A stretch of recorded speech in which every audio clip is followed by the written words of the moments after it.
Welcome to Oddball. This is Amin Elhassan. That's Izzy Gutierrez. We're recording this literally right after the draft. It is the middle of the night on the East Coast, but we wanted this thing to be ready for you guys bright and early in the morning.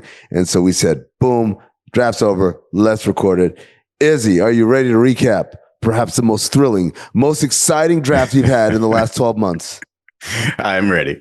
Okay. All right, cool. All right. So let's start with what your favorite pick was. What was the first pick that made the most sense to you as soon as you saw the name come across the screen? I got to go with VJ Edgecombe. I thought listening to some of his interviews before the draft, he just seemed pretty mature. Seemed like a guy who, he definitely had to sort of grow up a little earlier, had some, life in the Bahamas a little bit. I think it's South Florida, right?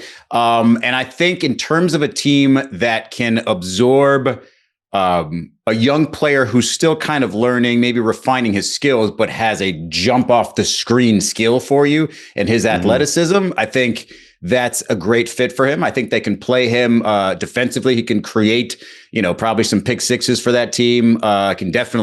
Him and Tyrese Maxey, I can definitely see, getting up and down the floor. So I think for not only because of his fit with the team, but because that team is supposed to be good and not just one of those, classic lottery teams, I think VJ Edgecombe was a great pick for Philly.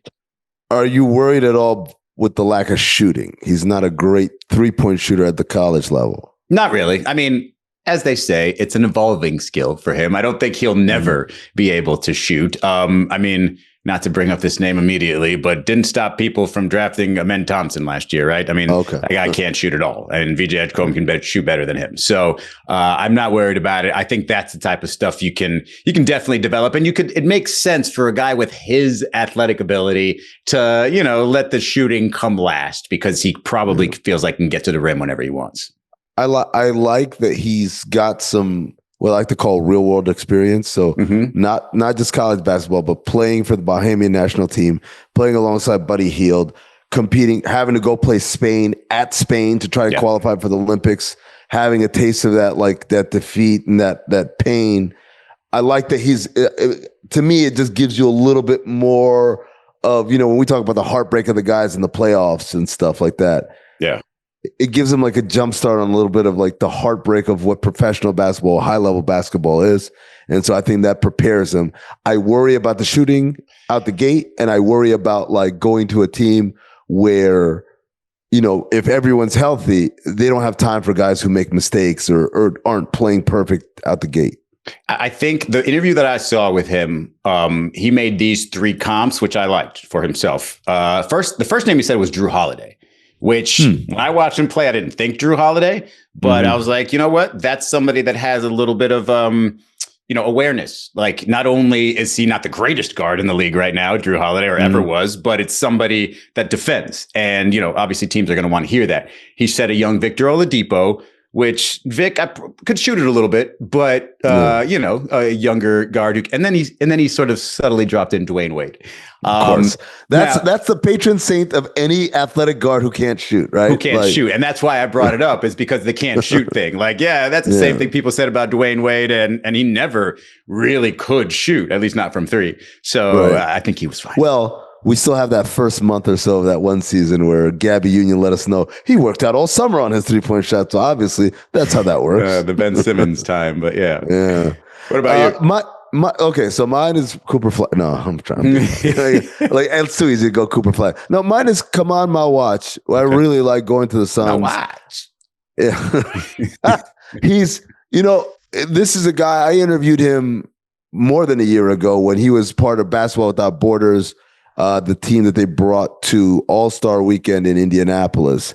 And I was just blown away by his maturity and his kind of his global view of kind of like big picture view of himself, basketball, where he fits in and all that. When you watch him play, Izzy, you'd be shocked to know that he's not been playing organized basketball for a whole lot of time.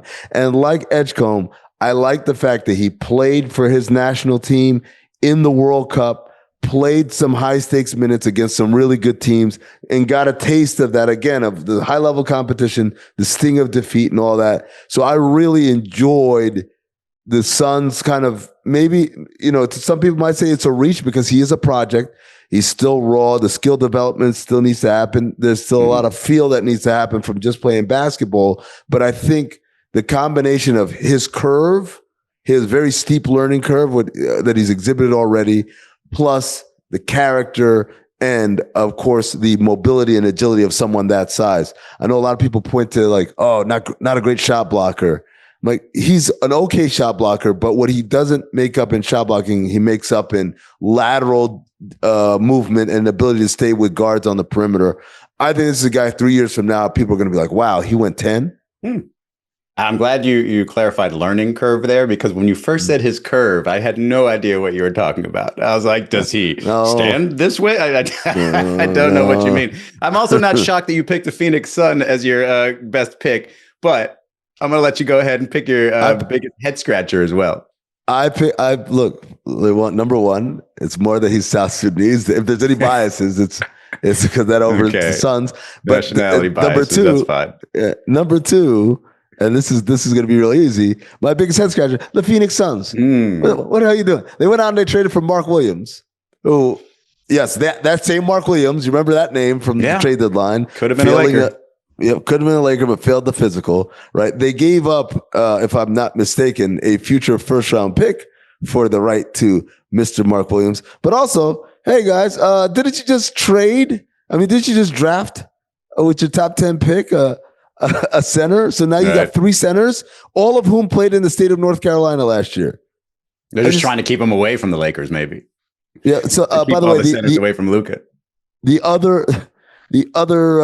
things that they sent back for Mark Williams is a number 29 pick, the 2029 first round pick, and Vasily Micic, who, if I'm not mistaken, they acquired from Charlotte to begin with. So it's like they sent the guy back, like, you know what, never mind. But again, it's like you gave up, we killed the Lakers for almost giving up 2 firsts unprotected for this guy and who failed the physical. And now here they go. The Suns turn around.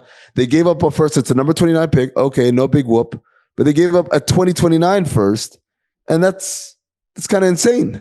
I mean, I think I might one-up you here, because I actually, maybe not one-up you, but at least call it even there, because I think the Pelicans, with what they did in this first round, they traded their 23rd pick in this year's draft and an unprotected first next year for Derick Queen. Okay. Allow me to read you an analysis, a pre-draft analysis on a player. Says here, struggles with poor conditioning, which makes his upside defensively unclear. He will need to develop his ability to stretch the floor, and he's stuck between the power forward and center positions currently. That's Zion Williamson. Why did they just draft a worse version of Zion Williamson? What are they doing here? And the wild part, like, I like Derick Queen. He's seems like he'll be a nice rotation player, maybe a nice bench player. He kind of like a classic, like 90s tweener. He's not even like a 2025 tweener.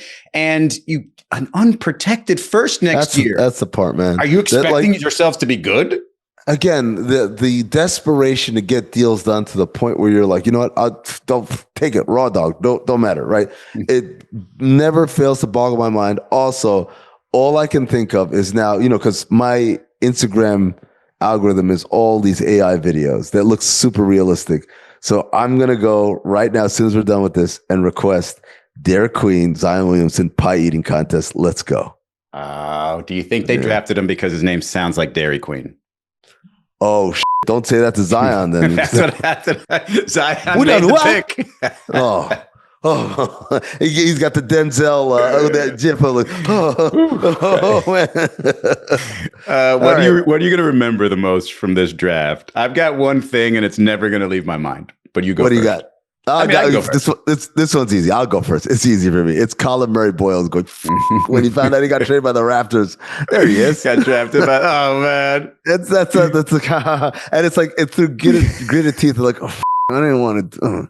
Jesus. But the time that they did cut to him earlier. Like he was really focused on that board. I think he was just trying to do the math. I was like, oh damn it! If I go to the Raptors, that's not a good look for the Raptors. Yeah, man. No one wants to learn the metric system. What do you got? I could probably learn the metric system using Ace Bailey's suit. There was a lot of little things on it. It looked like a topography map or something. Like, I don't really understand what he was going for with all those rhinestones. Like, if you watched it on the actual, because when you look at it from far away, it doesn't look that bad. But when you're just getting the head and shoulder shot, it looks terrible. And then down the sleeves, it's just a bit much. And I wouldn't have drafted him just for that. But look who he's standing next to. There you go. That's the Texas guard. Like, there you go. I think he's purposely stood next to him just to be like, hey, mine can't be that bad. Trey Johnson is wearing shorts and like a duster and like white socks that are up to. It's the white socks for me, man. No, really, the shorts are okay with the duster. The shorts are all right. They're all right with the duster. With the I'm going down to my calf length with the jacket. Look, listen. Wayne did that. Let me put this message out to every single draft pick from here until Kingdom Come. Hey, man. You ain't got to say yes. You can say no. You're like, this is what we picked out for you. You're like, nah, I'm not wearing that. I don't. You know what? I don't mind the Ace Bailey suit. I think Ace Bailey suit. It's gaudy. I just said I'll remember it. That's all I said. All right. Hey, start talking about headlines.